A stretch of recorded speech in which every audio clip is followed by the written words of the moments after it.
আসসালামু আলাইকুম সবাইকে। আমার সামনে যে ধানের জমি দেখা যাচ্ছে, এটা মূলত একটি জাপানের ধানের ক্ষেত বলা যায়। চারপাশে ঘরবাড়ি আছে আমাদের দেশের মতনই।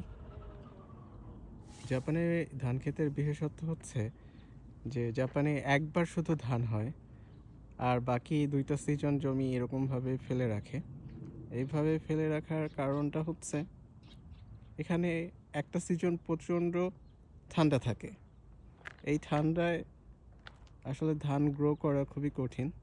ধান চাষ করা খুব কঠিন হয়ে যায় এবং সেই ধরনের ভ্যারাইটি ওরা ডেভেলপ করে নাই। আসলে তাদের প্রয়োজন নাই বলেই তারা ডেভেলপ করে নাই। তারা এখন আসলে ধানের প্রোডাকশন বাড়ানোর জন্য বেশি চেষ্টা করছে না। তারা এখন কিভাবে ধানের কোয়ালিটিটাকে ইমপ্রুভ করা যায় সেই জন্য চেষ্টা করছে। তো এই জমিটা পতিতভাবে ফেলে রাখার আরও অনেক কারণও রয়েছে।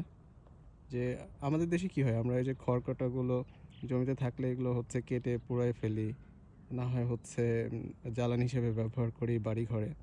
বাট জাপানে এদের এটা প্রয়োজন হয় না আসলে। তাদের সব কিছুই আছে, ইলেকট্রিক চুলা আছে, গ্যাস সাপ্লাই আছে যথেষ্ট। তো তারা হচ্ছে এটা জমির সাথেই মিশায় দেয়। তো যে কারণে জমির উর্বরতাও বৃদ্ধি পায়, প্রোডাক্টিভিটিও বৃদ্ধি পাচ্ছে। এবং এদের জমি আরও একটা বিশেষত হচ্ছে এরা সার, তারপরে কীটনাশক এগুলো ব্যবহার খুব কম করে। তার জন্য দেখা যায় যে, এবং উৎপাদন যে কম হচ্ছে তা না, এতে কিন্তু উৎপাদনও বেশ ভালো হয়।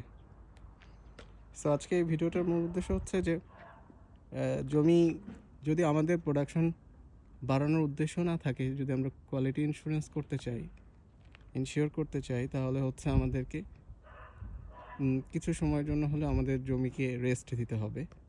জমির রেস্টের প্রয়োজন দরকার। সব কিছুরই আসলে রেস্ট দরকার। যেমন আমরা সারাদিন কাজের পরে রাত্রে রেস্ট নেই, ঠিক তেমনও জমিরও রেস্ট নেওয়ার প্রয়োজন আছে। ধন্যবাদ সবাইকে।